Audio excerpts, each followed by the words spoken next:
Okey. InsyaAllah.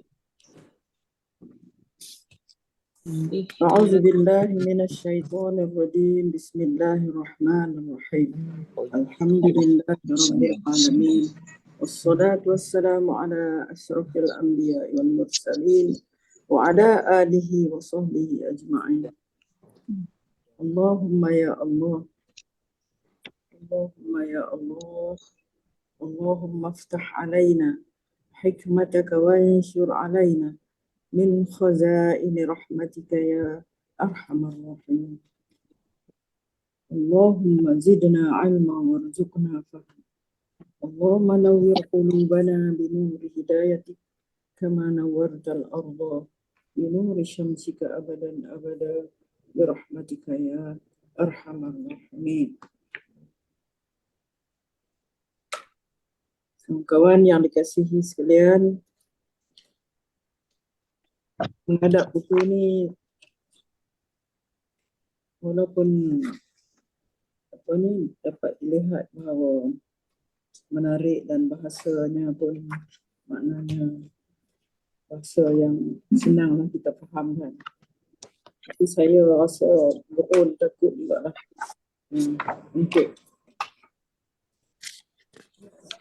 untuk nak mengupas, membaca, mengupas dan seterusnya menghuraikan apa-apa yang ada dalam buku ini.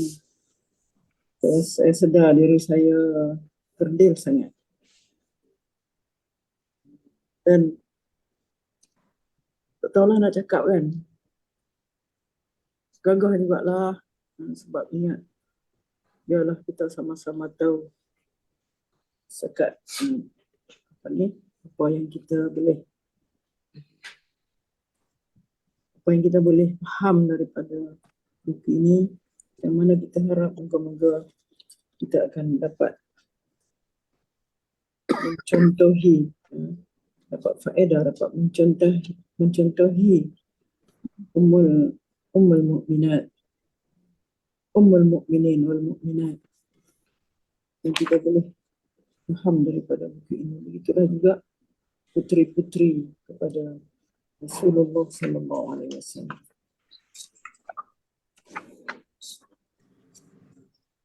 Buku ini hanya mempunyai beberapa muka surat dan kita tengok 130 ada, 131 lebih kurang.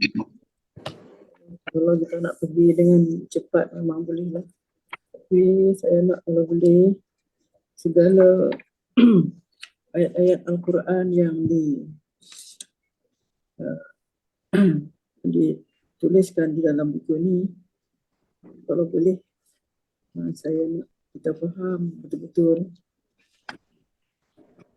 tentang hendak ayat-ayat Al-Quran itu. Kalau boleh, kalau saya sempat untuk meneliti ayat-ayat itu, saya bawakan untuk kita dengar bersama-sama. Okay, kita akan baca lah, insya-Allah daripada awal. Pada awal kata penerbit ni, insya-Allah. Saya bacakan dulu. Nanti kalau dah tak larat, kita serahkan kepada pembaca kita, Zah, Datuk, siapa-siapa lagi lah. Kata penerbit. Alhamdulillah Rabbil Alamin wa bihi nasta'in ala umurid dunya wad din wassalatu wassalamu ala asyrafil mursalin wa ala alihi wa sahbihi ajma'in.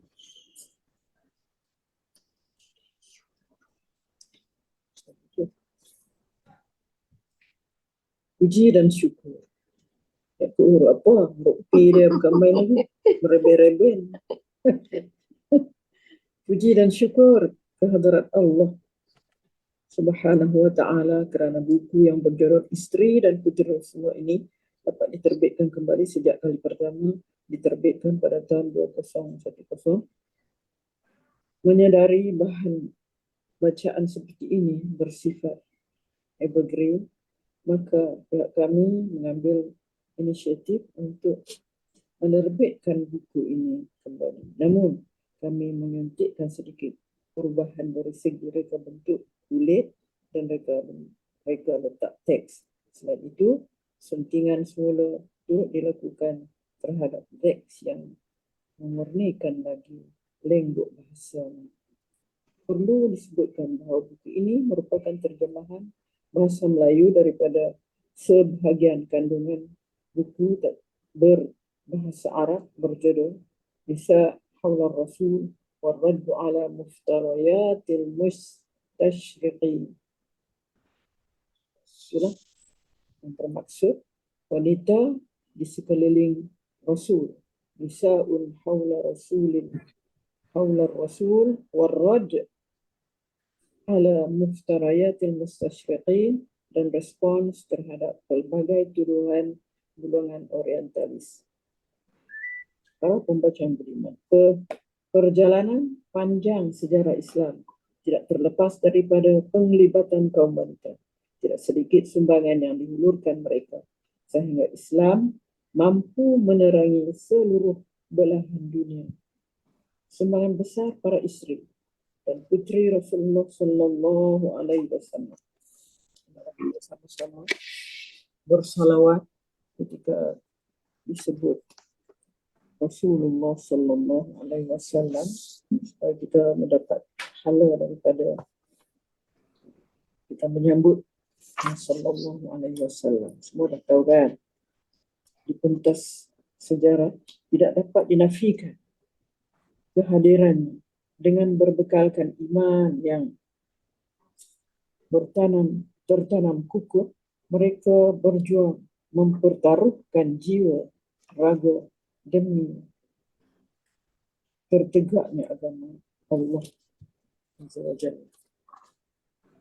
Berbagai-bagai penderitaan, keperitan ditanggung dengan penuh kesabaran, lantaran mereka yakin bahawa semua itu adalah suatu kemestian yang harus diharungi sebagai pendamping Rasulullah Sallallahu Alaihi Wasallam. Seiring perjalanan sejarah, kaum wanita telah banyak mengalami kejatuhan nilai diri, kepribadian, akhlak, bahkan akidah. Salah satu penyebabnya ialah ketandusan model yang boleh diteladani. Wanita muslimah semakin jauh meninggalkan teladan sejati. Mereka yang terbukti mampu memainkan peranan positif sebagai wanita maupun isteri.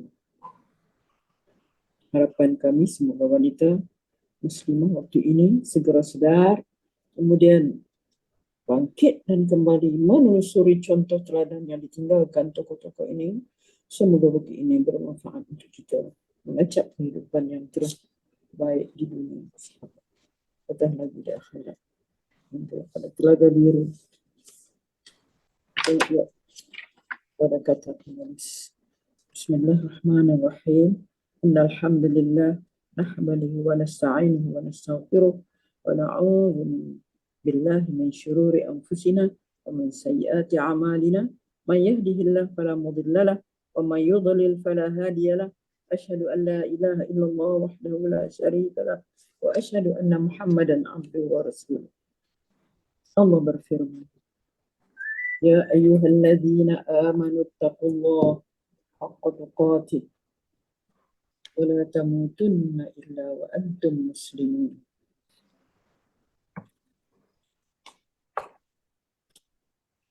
Imran.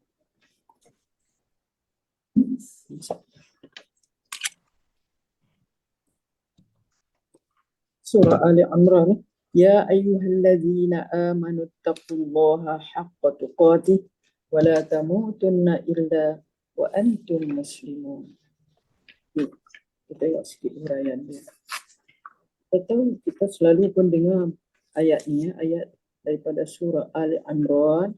Surah Ali Imran tu adalah surah yang ketiga, ayatnya 102. Sekali lagi kita baca, A'udzubillahi minasyaitonirrajim. Ya ayyuhalladzina amanu taqullaha haqqa tuqatih wa la tamutunna illa wa antum muslimun. Wahai orang-orang yang beriman, cuba kita rasakan sikit bahawa seruan ini pada kita lah. Ya ayyuhallazina amanu. Ya ayyuhallazina amanu taqullaha haqqa tuqatih. Wahai orang-orang yang beriman, bertakwalah kepada Allah dengan sebenar-benar takwa, haqqa, sebenar-benar takwa tuqatih. Wala tamutunna illa wa antum muslimun.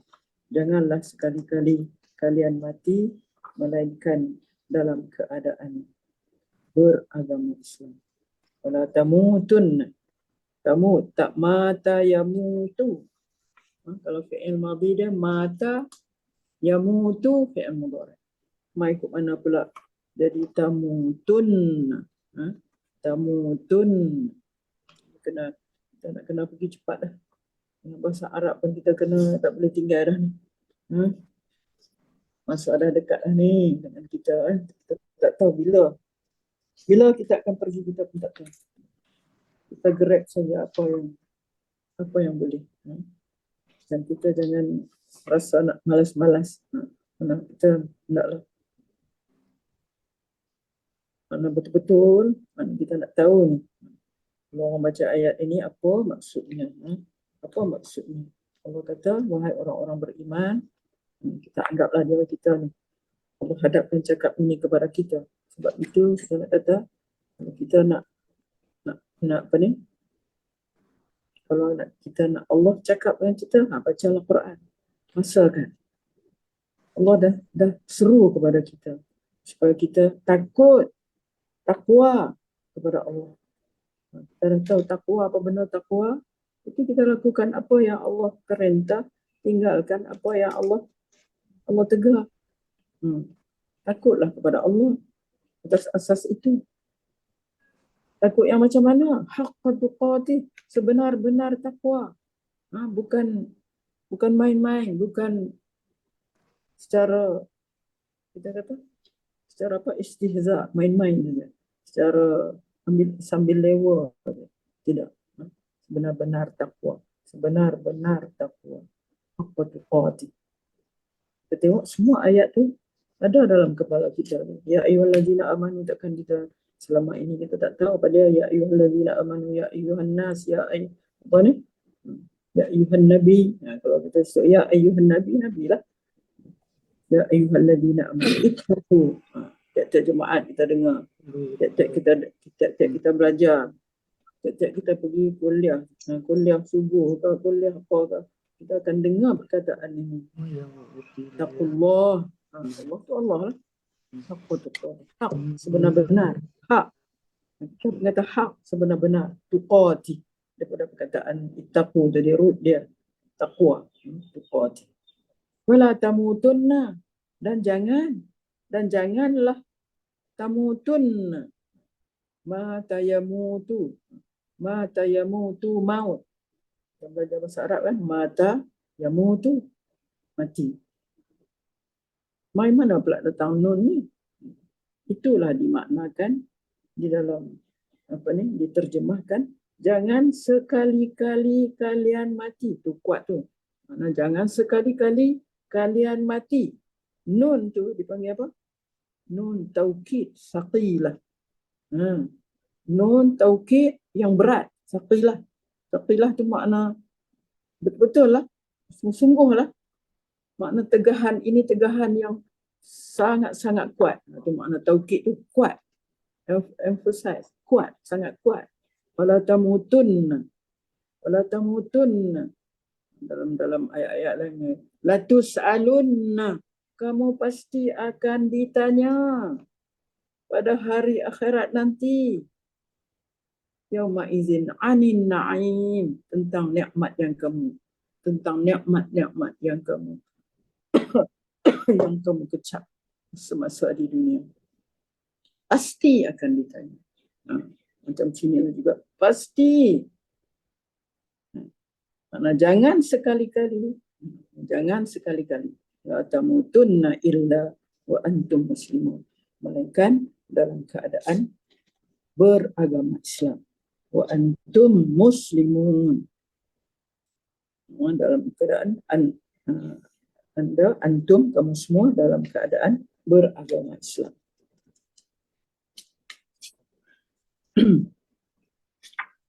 Maksud takut di sini, apa maksud takut di sini? Ittaqu, apa maksud takut di sini?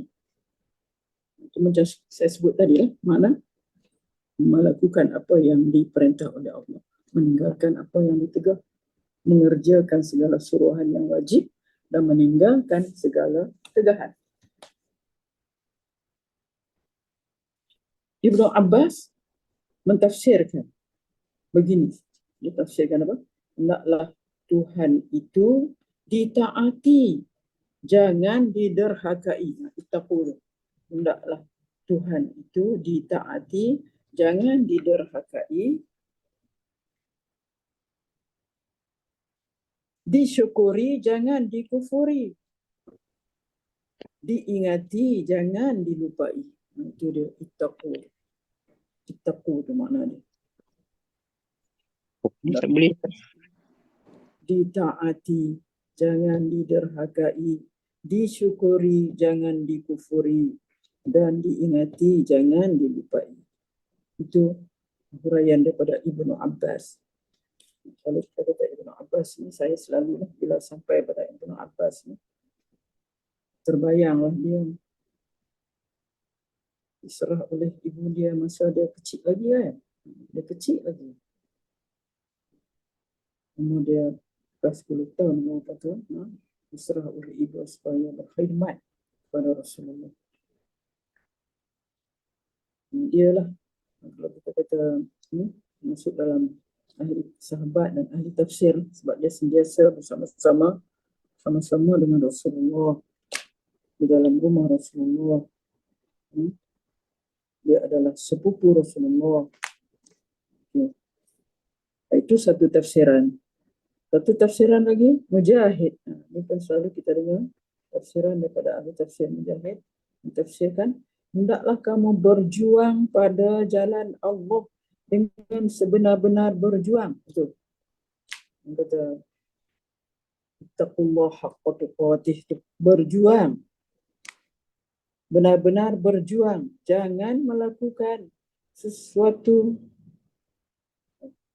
berjuang, jangan melakukan sesuatu pada jalan Allah yang menjadi celaan orang, dan berlakulah adil pada jalan Allah walaupun terhadap diri sendiri, terhadap ibu bapa dan anak-anak kamu. Ini panjang sikit dia punya tafsiran dia.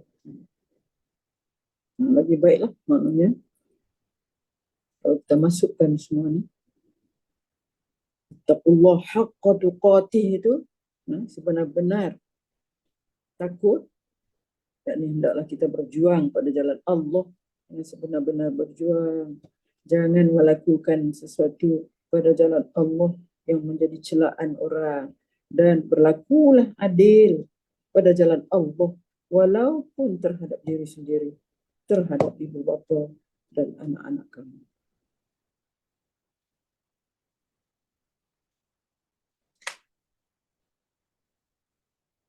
Okey.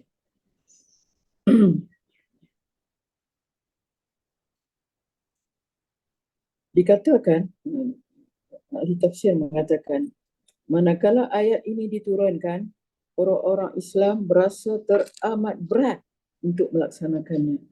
Oleh sebab itu, mereka mengadu kepada Rasulullah sallallahu alaihi wasallam, ya Rasulullah, siapakah yang akan kuat ataupun berdaya berbuat demikian? Maka Allah kemudiannya menurunkan sebuah ayat yang lain untuk memansuhkannya, iaitu firman-Nya dalam surah At-Taghabun ayat 116 berbunyi, fattaqullaha mastata'tum, takutlah kamu kepada Allah sekadar kuasa.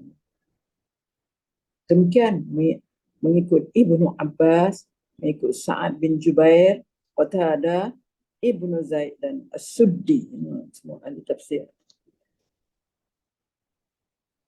Ada pendapat ini dikatakan dimansuhkan sebab seberat sangat.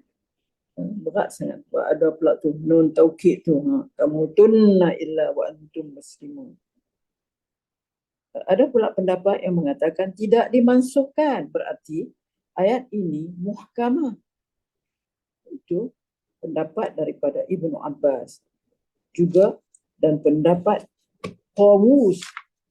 Apa dia pendapat mereka? Yang menyebabkan ikhtilaf pertelingkahan ini adalah bergantung kepada memaknakannya. Kalaulah ayat haqqa tuqatih yang dianggap telah mansuh oleh setengah ulama, itu dimaknakan hendaklah seseorang itu melaksanakan sepenuhnya apa yang wajib dan yang selayaknya bagi Allah. Ini merupakan kepayahan bagi orang untuk melaksanakan. Maka pihak yang mengatakan ayat ini muhkamah tidak dimansuhkan kerana mereka memaknakannya sebagai haqqati itu dimaknakan apa yang patut seorang hamba itu melakukannya sekadar yang terupaya. Itu tafsiran yang kedua lah tentang haqqati. Itu apa yang patut seseorang hamba itu melakukannya sekadar yang terupaya. Jadi turunnya ayat fattaqullah mastata'tum tadi itu dalam ayat 16 surah At-Taghabun, yang artinya takutlah kamu kepada Allah sekadar kuasamu, sebagai ayat yang menafsirkan sahaja, bukan membatalkan. Jadi kita lihat dalam Al-Quran ayat-ayat Al-Quran ini, ada ayat Quran yang mentafsirkan satu ayat Quran yang lain. Inilah dia termasuk di dalam kata ayat Quran fattaqullah mastata'tum dalam surah At-Taghabun ni mentafsirkan ayat ittaqullah ya ayyuhalladzina amanu ittaqullaha haqqa tuqatih. Jadi ayat ittaqullah mastata'tum itu mentafsirkan ayat itu. Jadi kesimpulannya, siapa yang bertakwa atau takut kepada Allah sekuasanya, bermakna takut dengan sebenar-benar takut. Wala tamutunna illa wa antum muslimun, dan janganlah sekali-kali mati melainkan kamu di dalam Islam. La tamutunna illa wa antum muslimun, janganlah kamu sekali-kali mati. La itu huruf nahi, tamutunna kamu mati, illa melainkan wa antum kamu di dalam keadaan Islam. Muslimun wa antum muslimun. Berpegang teruslah.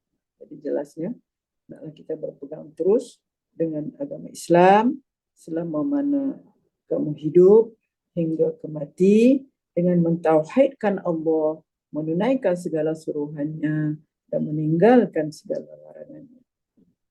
Itu maknanya sudah komplit lah makna kepada ayat daripada surah Ali Imran, ya ayyuhalladzina amanu taqullaha haqqa tuqatih wa la tamutunna illa wa antum muslimun. Kalau kita yang selalu ni, memang kita hafal dah ayat ni, kita dah hafal dah. Dan siapa yang cuba-cubalah, cuba-cuba mengingati ayat ini. Ya ayyuhalladzina amanu taqullaha haqqa tuqatih wa la tamutunna illa wa antum muslimun. Okey. Allah berfirman, ya ayyuhan nasu taqu rabbakum. Ni ya ayyuhan nas pula. Katakan kita tak tahu kan, ya ayyuhan nas. Manusialah, wahai Allah menyeru, wahai sekalian manusia. Ittaqu rabbakumul ladzi khalaqakum min nafsin wahidah. Surah ini adalah surah pertama, ayat pertama dalam surah An-Nisa, surah keempat. Ya ayyuhan nasu taqu rabbakumul ladzi khalaqakum min nafsin wahidah wa khalaqa minha zawjaha wa bassa minhuma rijalan katsiran wa nisaa wattaqullaha alladzi tasaaluna bihi wal arham innallaha kana 'alaikum raqiba. Kalau ada di antara kita yang masih ingat, iaitu surah An-Nisa ni. Dalam surah An-Nisa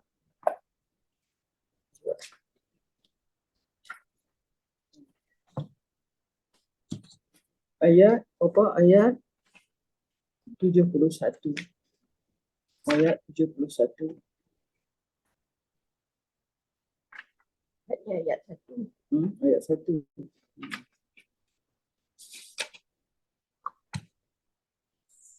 Bukan dia. 31. Ayat 1 ya. Surah An-Nisa ayat surah ketiga ayat 1.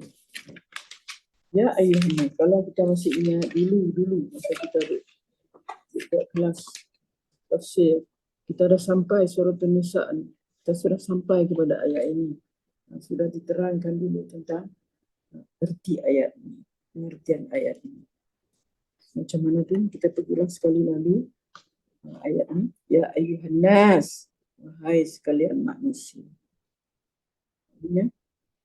Tadi hanya dikhususkan kepada orang-orang beriman. Kali ini Allah kata, Allah berfirman, ya ayuhan nas, wahai sekalian manusia. Semualah siapa manusia yang ada di atas muka bumi ni, semua termasuk sinilah. Ittaqu rabbakum. Wahai sekalian manusia, takutlah kamu kepada Tuhanmu. Takutlah kamu kepada Rabbmu, Rabbakumul ladzi. Takutlah kamu kepada Tuhanmu. Kemudian dijelaskan di sini tentang kekuasaan Allah. Tuhan kamu yang macam mana? Yang khalaqakum, yang menciptakan kamu. Khalaqa. Kita dah jelaskan juga tentang perkataan khalaqa ni. Kalau siapa boleh ingat, boleh tolong jelaskan apa dia perkataan khalaqa ini digunakan. Bagaimana penggunaan khalaqa yang Allah gunakan khalaqa ini. Boleh siapa tolong jelaskan? Tak banyak kali dah kita. Ustazah, Ya. khalaqa tu untuk digunakan oleh Allah saja. Allah yang menciptakan makhluk-makhluknya. Ya. Dan selain daripada Allah tidak boleh guna perkataan khalaqa. Ya. Sebab tu kita tengok khalaqa. Laqad khalaqnal insana fi ahsani taqwim. Kami cipta manusia. Kami itu Allah lah. Kami cipta manusia. Khalaqnal insana. Laqad khalaqnal insana fi ahsani taqwim. Mana dikhususkan kepada siapa yang cakap tadi ya? Ana Kasum. Kasum Azan. Kasum. Orang sedap lah Kasum. Maknanya cipta. Kita tengok kalau khalaqa ni adalah disandarkan perbuatan itu, penciptaan itu kepada Allah saja, tak boleh. Kita tak boleh dalam buat ayat kita kata khalaqan nas al-kursi. Manusia khalaqar rajulu al-kursi, orang lelaki dia cipta kursi, tak boleh. Kita kata sana'a boleh. Mana dia buat kursi. Tapi kepada Allah kita guna khalaqa ataupun ja'ala. Kalau manusia kita tak boleh kata mencipta, kita kata mereka je lah Ustazah. Seorang pereka, mereka kursi. Mencipta. Kita guna Kalau nak kata tafsiran daripada bahasa Arab bahasa Melayu tu apa sikitlah. Kadang-kadang tak boleh digunakan lah kan. Kalau kita selalu cakap kan, ini ialah daya cipta sepolan-sepolan. Kan? Biasa kalau kita dengar daya cipta sepolan-sepolan, inovasi sekarang ini, ciptaan anak-anak daripada sekolah-sekolah ni. Jadi kita nak kata, kita tak boleh kata ciptaan lah. Rekaan lah, inovasi. Rekaan ke ciptaan, kalau untuk kita ni kemungkinan maknanya makna orang lain tak ada buat, orang lain tak ada buat, dia yang mula buat. Mungkin begitu. Allah mencipta, Allah yang mula-mula melakukan perkara ini, mencipta perkara ini. Mungkin itulah segi penggunaan lah untuk kita macam tu. Segi bahasa. Untuk manusia kan macam tu je lah. Ya ayuhan nas ittaqu rabbakum alladhi khalaqakum min nafsin wahidah. Allah memulakan surah ini dengan menyeru manusia daripada sekalian anak Adam. Sebab tu An-Nas, supaya takutkan Allah, iaitu suruhan supaya mematuhi perintahnya dan meninggalkan tegahannya. Tu ittaqu tu. Macam tadi jugalah, ittaqullah. Karena bila kita jumpa ittaqu ke apa tu, makna dia itulah. Melakukan, mematuhi perintahnya dan meninggalkan tegahannya. Ittaqu tu. Rabbakum. Di sana Allah, terus Allah, Rabbakum. Kalau Rabb ni, saya pun terlupa dah. Kalau dulu dia ada 3 kan. Kalau kita sebut Rabb tu, dia dalam Rabb tu ada 3 ni. Dia menjaga, mendidik, apa lagi satu. Kan? Kalau perkataan Rabb ni, dia merangkumi tiga perkara. Allah tu, Allah lah, zat Allah lah. Kalau Rabb ni, tu Allah. Allah gunakan bahasa yang sangat halus, bahasa yang sangat indah. Rabb, Tuhan yang menjaga, memelihara, Tuhan yang melindungi. Itu semua dalam Rabb tu ada perkara tu. Sebab tu kita guna ya Rabbi, ya Rabbian. Mana mengandungi tiga elemen tu yang ada dalam Ar-Rabb. Rabb, kemudian Allah buat apa? Kemudian khalaqakum, dia yang menjadikan kamu. Kemudian Allah berpindah kepada menjelaskan tentang kesempurnaan kudrat Allah. Allazi khalaqakum ni, Allah nak menyebutkan tentang kesempurnaan kuasa kudrat Allah SWT. Apa kudrat Allah SWT? Iaitu mencipta kamu. Khalaqakum, mencipta kamu. Min, daripada nafsin wahidah, daripada diri yang satu. Nafsin wahidah. Kita belajar bahasa Arab. Nafs sifatnya wahidatin. Nafsin wahidah, yang satu. Sebab kalau sifat mausuf, kalau adjektif ni, dia kena agree. Sama-sama muannas.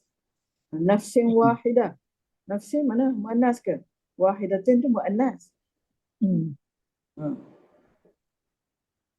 Baru je kita belajar ini sudah.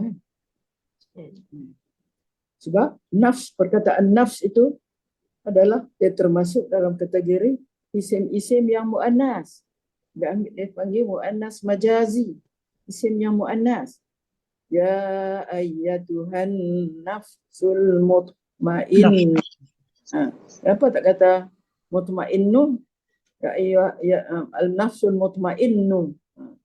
Sifat mausuf dia kena sama-sama agree. Muzakkar sama muzakkar, muannas sama muannas. Oleh kerana perkataan an-nafs ini termasuk dalam kategori makna isim yang muannas. Seperti al-ard, kan? Al-ard, bumi, muannas. Walaupun dia tak ada tanda muannas, tak ada, dia masuk dalam isim yang muannas. Kita ambil tahulah sikit, sikit. Bahasa Arab ni, nafsin wahidah. Jadi Allah menciptakan kamu, wahai manusia semua. Kum tu balik kepada ya ayyuhan nas. Min nafsin wahidah, daripada diri yang satu. Maksudnya apa? Daripada diri yang satu.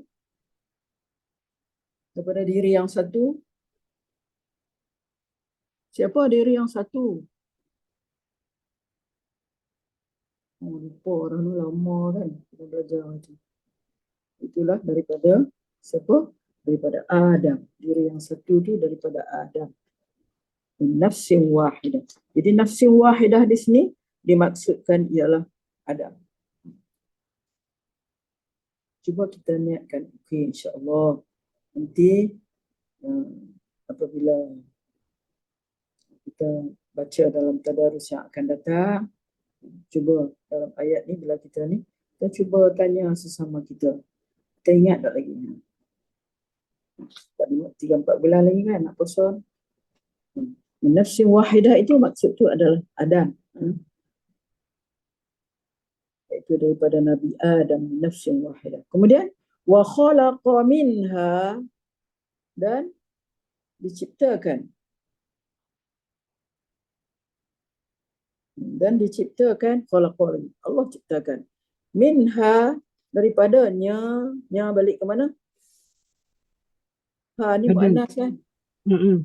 Balik kepada Nafsi. nafsin Nafsin wahidah. wahidah. Ha, Adam. walaupun dia dari segi maknanya Adam, tetapi nafsin wahidah itu ialah Mu'annas. muannas. Minha lah, balik kepada nafsin wahidah. Oh, dijadikan daripada Adam tu zaujaha, pasangan dia. Oh, mana Hawa ini daripada Adam. Dia jadi kok mana tak tahu. Daripada tulang rusuk kiri. Ja'ala minha zaujaha. Lepas tu dah ada Adam, ada Hawa, diciptakan Hawa. Wabassa minhuma rijalan katsiran wa nisaa. Khalaqakum. Mula Allah ciptakan kita daripada Adam. Kemudian khalaqa minha, dijadikan daripada Adam tadi, nafsin wahidah tadi, zaujaha, pasangannya iaitu Hawa. Wabassa, ini semua fi'il lah ni. Khalaqa yang pertama, kedua, bassa, juga bassa yabussu, bassa al-madhi juga. Minhuma, wabassa minhuma balik ke mana? Huma untuk dua. Adam dan Hawa. Adam dan Hawa tu. Cuba tengok susunan ayat Quran begitu kita kata tersusun. Wa bassa minhuma rijalan katsiran wa nisaa. Dan dikembangkan, basa, dikembangkan daripada keduanya, minhuma, wabassa minhuma rijalan katsira, daripada keduanya, daripada keduanya iaitu lelaki, dikembangkan daripada keduanya, Adam dan Hawa tadi, lelaki yang banyak, rijalan, lelaki yang banyak. Ini jamak kan, rijalan, jamak daripada rajulun, rijal, lelaki yang banyak, dan kaum perempuan, wa nisaa, rijalan katsiran wa nisaa. Ini semua jamak lah, jamak taksir. Rijalan katsiran wa nisaa. Di sini kita tengok disebut rijalan katsiran. Bila nisa tak ada katsirah pun. Ini ada sebab ni. Ada sebab di sini. Kenapa dia kata dikembangkan, dikembangkan daripada keduanya, daripada Adam dan Hawa tadi, lelaki yang banyak, wanisa. Adakah sini dengan makna ramai lelaki kah daripada perempuan? Timbul soalan tu kan. Rijalan katsiran wa nisaa.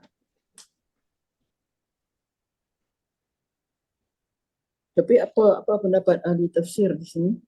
Ahli tafsir di sini itu nak menyatakan bahawasanya kebanyakan daripada laki-laki ini mereka terdiri daripada, kita kata kan perempuan tak bijak juga, tapi yang mengunggulinya ialah lelaki. Kalau kita tengok tukang masak lelaki kan ramai. Tukang masak chef ni orang kata lelaki. Tukang jahit pun, tailor yang masyhur pun lelaki. Itu yang dimaksudkan rijalan katsiran wa nisaa. Walaupun tidak dinafikan wanita peramai, tapi itu maksudnya, kata ahli tafsir. Wa bassa minhuma rijalan katsiran wa nisaa. Sebab itu wattaqullah, bertakwalah kamu kepada Allah, takutlah kamu kepada Allah. Allazi, yang Allah yang macam mana? Tasa'aluna bihi, yang kamu meminta-minta, sa'ala. Kamu meminta-minta, tasa'aluna bihi, kamu meminta-minta dengan menyebut-nyebut namanya. Kan kita minta, kita sebut nama Allah kan? Ya Allah, ya Rabb, Allahumma, semua tu. Dan takutlah pula daripada memutuskan tali silaturahim. Wattaqullaha allazi tasa'aluna bihi. Takutlah kamu kepada Allah yang kamu meminta-minta dengan menyebutkan namanya, dan takutlah juga kamu kepada apa? Wal arham, iaitu takut daripada memutuskan tali silaturahim. Arham tu. Jadi perkataan arham tu ialah dengan makna takutlah juga supaya jangan putus silaturahim maksudnya. Takut daripada terputusnya tali silaturahim. Wattaqullaha allazi tasaaluna bihi wal arham innallaha kana 'alaikum raqiba. Sesungguhnya Allah itu menjaga terhadap kamu. Innallaha kana 'alaikum raqiba. Raqib. Jagalah, raqib, atid daripada perkataan. Okey. Mungkin itulah seringkasnya boleh semoga kita dapat memahami betul-betul tentang beberapa perkara di dalam ni, itu tentang perkataan khalaqa dan perkataan ittaqu. Disebut dua kali sini. Ittaqu mula-mula, ittaqu rabbakum, dan kedua ittaqul ladzi tasaaluna bihi. Takwalah kepada Allah yang kamu sentiasa kalau meminta aja akan menyebut nama Allah. Tasaaluna bihi. Bihi balik kepada Allah. Allah itu Allah. Wal arham. Dan takut memutuskan silaturahim. Okey. Kita pergi kepada tentang silaturahim. Memang kalau kita tengok dalam kitab-kitab, dalam buku-buku pun banyak lah. Hadis-hadis lah tentang pentingnya kita menjaga silaturahim. Menjaga silaturahim.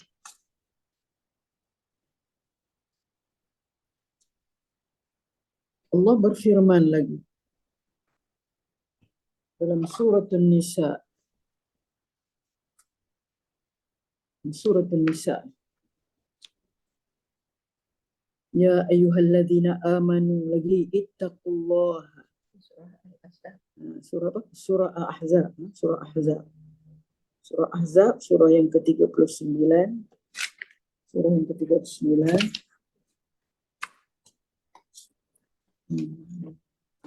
Surah Ahzab. Surah yang ke-39. Surah yang ke-33 ayatnya 70-71. Ya ayyuhallazina amanu.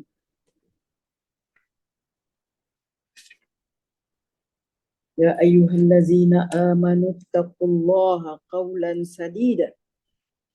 Jangan kita silap sini. Qawlan syadida pula.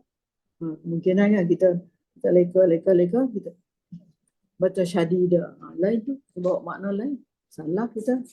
Itu lahnun jali. Makna kesalahan yang jelas, terang. Sadida. Ya ayyuhallazina amanu taqullaha. Berapa kali kita jumpa. Ya ayyuhallazina amanu taqullaha. Selesai dah, tak payah dah. Makna kita faham dah. Ayat ini ditujukan kepada siapa? Dan apa makna takwa tadi? Ittaqullah itu tadi apa makna? Sini ditambah lagi. Ya ayyuhallazina amanu. Wahai orang-orang yang beriman. Bertakwalah kamu kepada Allah serta bertuturlah dengan kata-kata yang baik dan benar. Wa qulu qawlan sadida. Wa qulu qawlan sadida. Bertuturlah dengan kata-kata yang baik dan benar. Sadida tu makna baik dan benar. Kita nak tengok tentang tafsiran dia. Kata-kata yang baik dan benar ataupun dalam setengah ni diterjemahkan sebagai kata-kata yang lurus. Kata-kata yang lurus.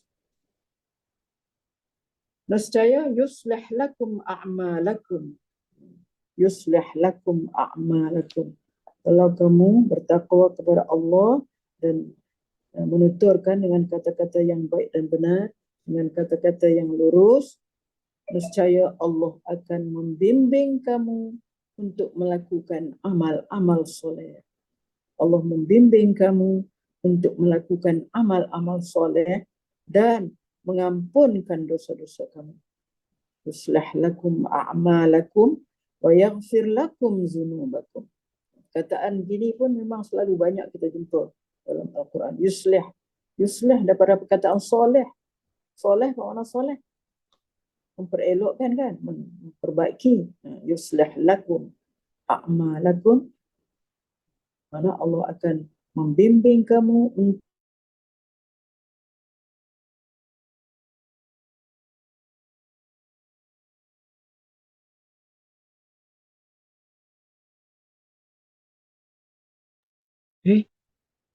Apa saya pula? Cik Timah punya internet ke? Hang je, hang. Hmm. Hang eh? uh, Hang ha. Ya. Yaghfiru, yaghfiru Oh, akan tadi. ada ujung zunub. Zunub mana dosa-dosa. Zambun satu dosa. Zunub dosa-dosa. Bukan satu dosa, banyak dosa yang Allah akan ampunkan. Yaghfir lakum zunubakum. Wa may yuti'illaha wa rasulah.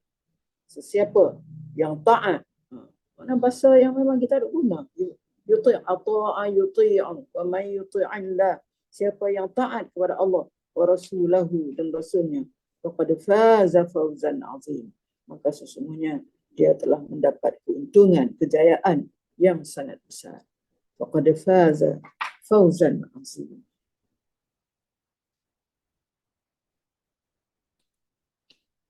Sebenarnya ayat sebelum ayat ni adalah ada ayat yang Allah menegah orang-orang mukmin supaya jangan menyakiti Rasul, sama ada dengan tutur kata maupun perbuatan. Tapi kalau kita lihat dalam masyarakat kita ni dah tak tahulah berselera dah orang yang menyakiti Rasulullah. Menyakiti Rasulullah. Satu dunia dah ada orang, ada antara orang yang menyakiti Rasulullah dengan kata-kata maupun perbuatan. Maka mereka ditunjukkan suatu jalan yang baik yang dapat menyampaikan kepada kejayaan hidup di dunia dan akhirat dengan mendapat keridhaan Allah. Iaitu orang yang beriman itu, ya ayyuhallazina amanu tadi itu, orang yang beriman itu digesa supaya bertakwa. Ya ayyuhallazina amanu taqullah, digesa supaya bertakwa kepada Allah. Jangan mendurhakainya, kerana sesiapa yang derhaka pasti menerima seksa. Pasti menerima seksa. Dan mereka juga dikehendaki supaya bertutur kata kepada Rasul dan kepada orang-orang mukmin. Tutur kata kepada Rasul, bukan saja kepada Rasul, kepada orang-orang mukmin sesama mereka dengan kata-kata yang baik, yang lurus. Iaitu apa? Kata-kata yang tepat. Ini makna sadida ni. Dia ada ciri-ciri ini. Sadida tu itulah kata-kata yang lurus, yang tepat, benar dan betul. Kata-kata yang tepat, benar dan betul. Bukan tutur kata yang batil. Batil. Yang tak elok lah. Salah atau mengandungi penginayaan. Itu yang dimaksudkan dengan qaulan sadida. Itu kata-kata yang lurus, yang tepat, yang benar dan betul. Bukan tutur kata yang batil, salah atau mengandungi penginayaan. Itu satu pendapat. Ada pendapat lagi mengatakan bahawasanya qaulan sadida sini dimaksudkan ialah perkataan ataupun lafaz la ilaha illallah. Jadi bolehlah kita amalkan dengan ayat ini, sama ada amalkan dengan makna qaulan sadida tadi itu, mana kalau kita bertutur kata dengan mengenai Rasulullah atau orang-orang sama-sama dengan orang-orang yang beriman ini, keluarlah kata-kata yang baik, yang lurus, yang tepat, yang benar dan betul, bukan tutur kata yang batil, iaitu salah atau mengandungi penginayaan. Itu satu kita boleh amalkan, dan yang kedua kita boleh amalkanlah Itu dengan pendapat yang mengatakan qaulan sadida, di situ ialah kita punya syahadah la ilaha illallah. Kita ucapkan selalu, ingat selalu. Kalau lupa teringat la ilaha illallah. Seeloknya kita sebutlah, ataupun ingat di dalam hati la ilaha illallah. Maknanya tiada Tuhan melainkan Allah. Tiada Tuhan melainkan Allah. Jadi kita selalunya ingat kepada Allah. Allah berjanji. Ini janji Allah apa? Yuslih lakum a'malakum. Kalau kamu amalkan itu tadi, ittaqullah wa qulu qawlan sadida. Dua perkara. Pertama, ittaqullah, buat apa yang Allah suruh, tinggal apa yang ditegak, dan wa qulu qawlan sadida. Makna tadi ni qawlan sadida, kata-kata yang betul, benar, lurus, dan bukan kata-kata yang batil. Ataupun kita selalu melafazkan la ilaha illallah. Di sini syahid kita, itu makna dalam qulu qawlan sadida tu mengandungi suruhan daripada Allah supaya kita selalu mengucapkan kataan la ilaha illallah, seperti mana dikehendaki tafsiran yang dikehendaki oleh sebahagian ulama tafsir. Allah berjanji di sini apabila seorang tu menuturkan kata-kata yang lurus tadi, qaulan sadida tadi, kata-kata yang betul, lurus, benar, maka Allah janji Allah akan membalas dengan membaikkan amalannya. Yuslih lakum a'malakum, Allah janji. Kalau kita kata gitu terdorong saja, namanya terdorong saja. Allah dorongkan kita untuk mendapat yuslih lakum a'malakum. Mana Allah membaikkan amalan kita. Jadi baik saja amalan kita. Kalau kita nak buat, baik. Sebab kita tak lupa kepada Allah. La ilaha illallah sentiasa di lidah kita, basah di lidah kita. Yakni akan menerima amal kebajikan, dan di samping itu Allah akan menghapuskan kesalahannya. Yaghfir lakum dzunubakum. Allah akan menghapuskan, yakni tidak menyeksanya. Hapuskan kesalahan itu apa mana?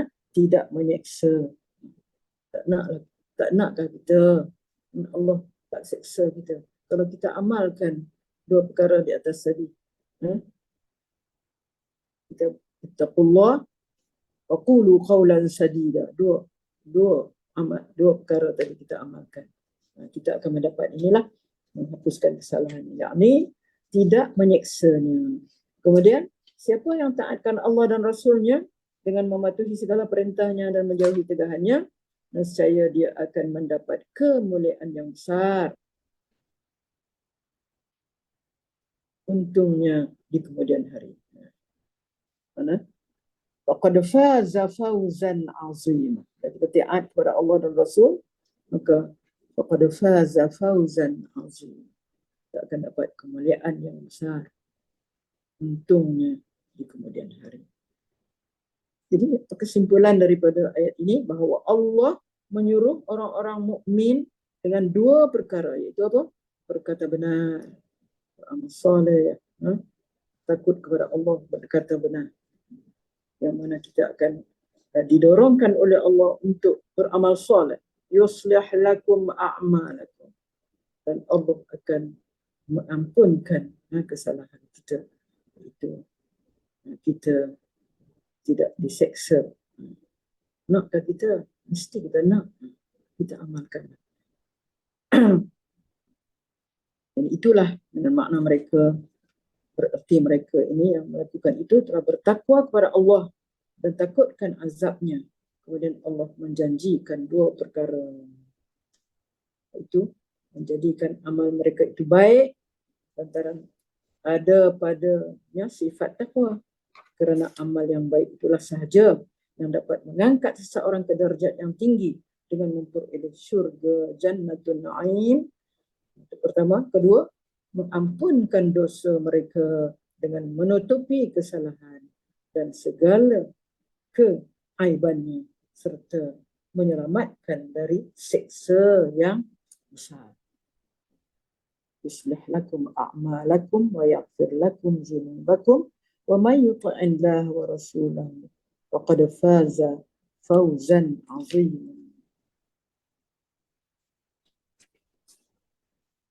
Okey. Nak serahlah pula kot kepada pembaca kita Jazakallah siapakah ya. Tolong teruskan. Ya. Apa nak baca? Silakan. Pak Izzah baca, Pak Izzah.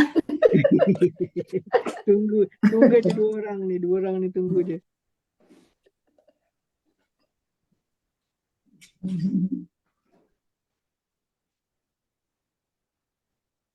Ya, ada tak? Ha? Tu ada. Faizah tak buka. Oh, tak buka suara. Ada Ha. suara. Sorry, membebel seorang. Okey. Assalamualaikum warahmatullahi wabarakatuh. Okey. A'udzubillahi minasyaitonirrajim. Bismillahirrahmanirrahim. Silakan.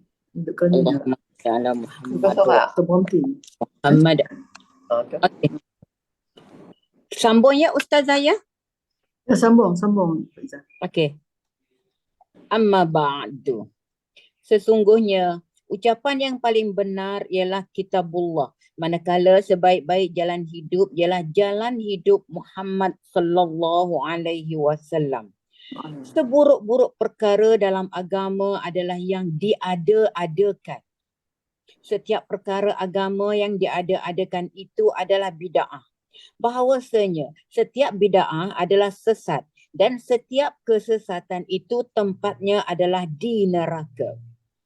Para penulis yang jujur dan telus pasti akan menemukan fakta bahawa generasi Islam hasil didikan Rasulullah sallallahu alaihi wasallam yang terdahulu merupakan generasi paling unggul dari sudut akhlak, semangat juang dan darjat kemuliaan. Mereka telah mengkagumkan orang Timur sekaligus menggetarkan hati orang Barat. Kemunculan mereka adalah untuk menyelamatkan manusia daripada kekufuran, kebiadaban dan kesengsaraan. Mereka mengajak orang ramai untuk berjalan beriringan bersama orang mukmin dalam kemuliaan dan keagungan. Tujuan utama generasi unggul hasil didikan Rasulullah sallallahu alaihi wasallam ini adalah yang pertama, mengeluarkan manusia daripada menyembah makhluk kepada menyembah Allah semata-mata. Yang kedua, daripada ajaran yang sewenang-wenangnya kepada keadilan Islam. Yang ketiga, daripada kesempitan dunia menuju ke lapangannya. Yang ketiga ni kita rujuk kepada nota kaki. Ia merupakan ungkapan yang dilafazkan oleh seorang tentera Muslim bernama Rabi'i bin Amir kepada Panglima Tentera Parsi bernama Rustum. Ungkapan tersebut menggambarkan isyarat yang jelas kepada tujuan pembukaan Islam yang tidak sama dengan penjajahan bangsa sebagaimana yang dilakukan oleh Barat dan selain mereka. Ia bertujuan untuk membebaskan manusia daripada kesesatan dan penyembahan berhala menuju ke arah kemuliaan, keagungan dan kebaikan.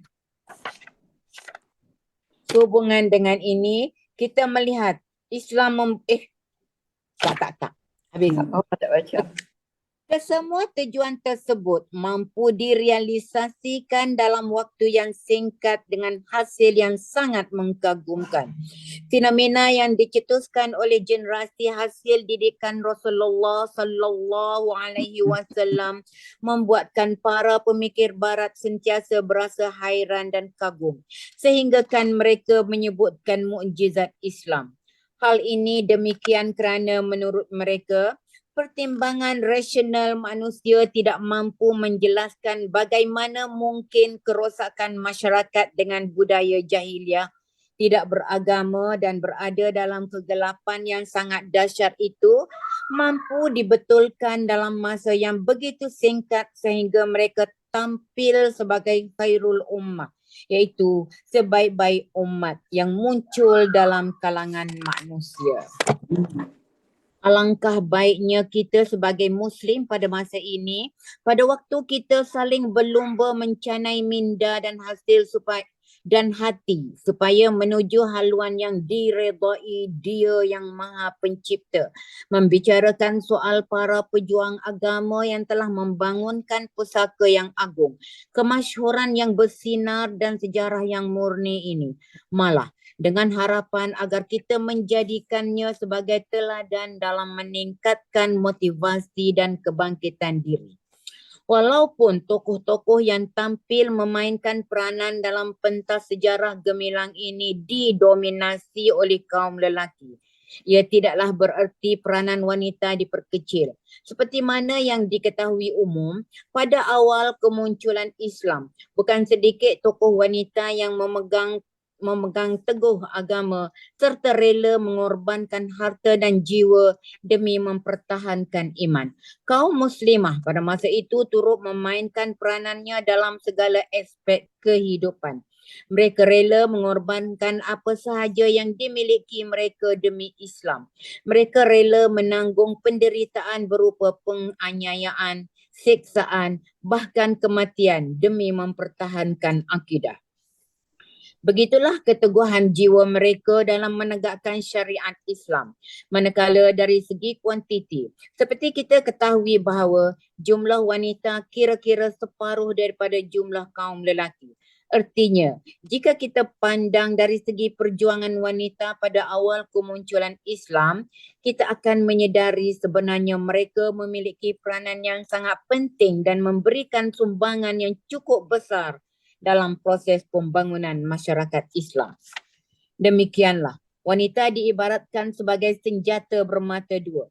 Apabila mereka baik dan menunaikan fungsi asas masing-masing sesuai dengan batas-batas yang ditetapkan kepada mereka, pasti akan terbangun masyarakat Islam yang teguh memegang agama dan berakhlak mulia. Sehubungan dengan itu, kita melihat Islam memberikan perhatian yang sangat besar buat kaum wanita.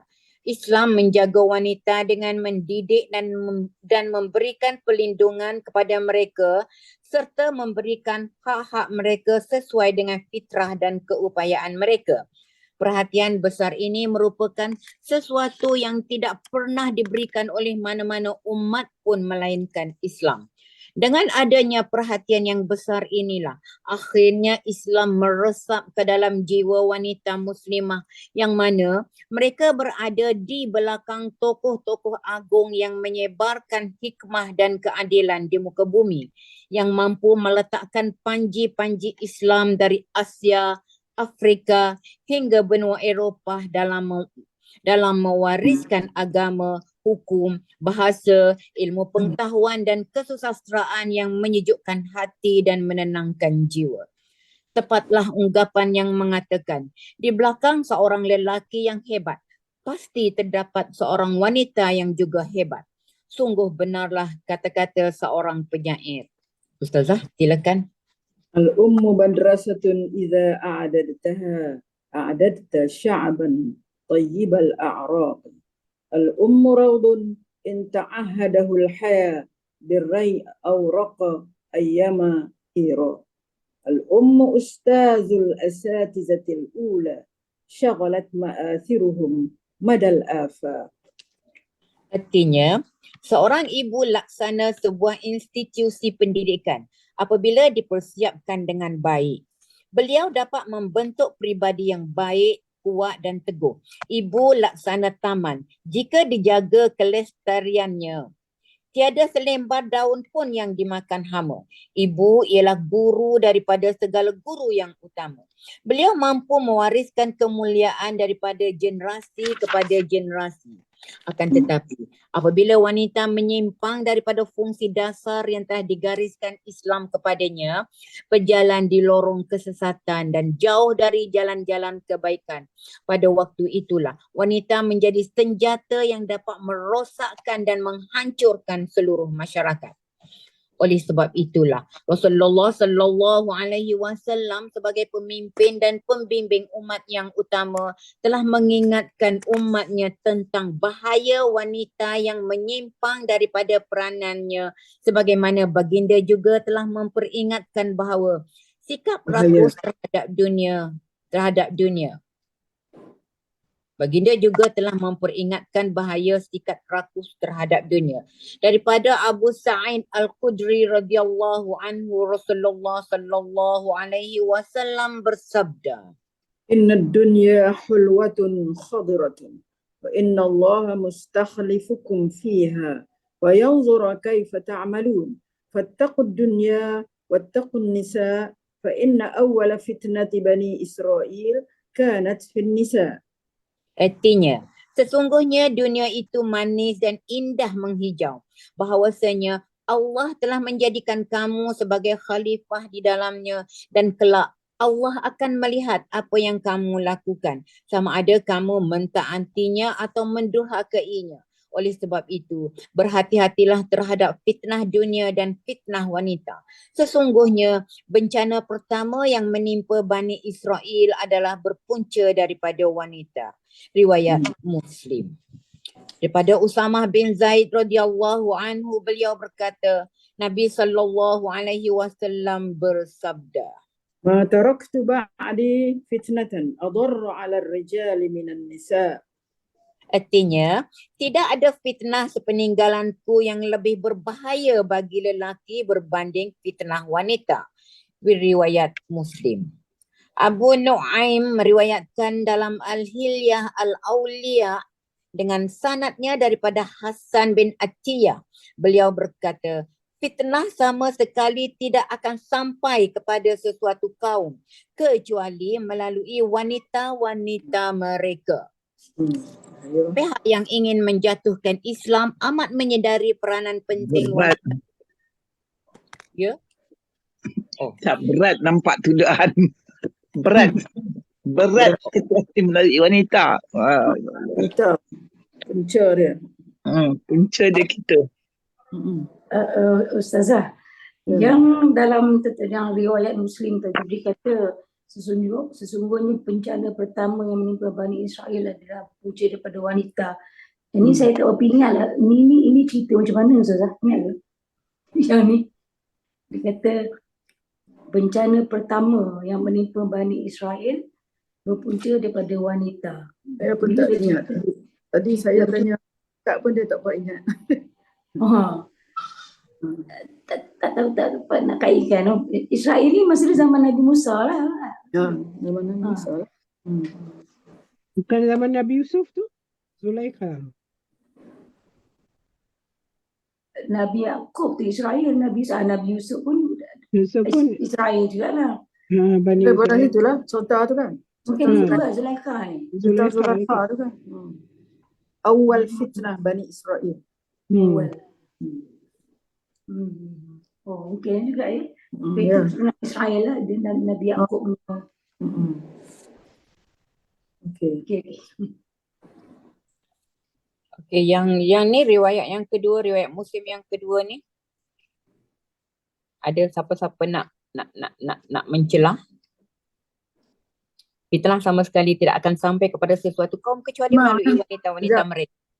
Memanglah kalau kita tengok dalam apa ni tentang bagaimana Nabi Adam ni diturunkan ke bumi ni, duduk dalam syurga elok-elok. Sebab Cik Wa dia lah, Cik Awa dia nak makan buah tu. Tak dengar cakap bini Nak makan buah tu nak. Rasanya Iblis tu pergi tackle Hawa dulu. Tak baca wah dulu ya. Yalah, walaupun godaan tu daripada syaitan, tapi wanita tu luluh sikit lah kan. Luluh sikit hati. Keimanan tu luluh sikit. Man tak kuat. Maka Man tak kuat, maka betul. itulah dia. Kalau kuat keimanan wanita itu ketika itu, mungkin tak berlaku lah. Kan? Itu yang pertama lah kan. Yang kedua tadi cerita Zulaikha lah kan. Ya. Bagaimana dia apa ni kan dengan Yusuf tu lah. Jadi Situlah punca-punca dia. Pembudahan di dunia yang pertama pun wanita juga ya.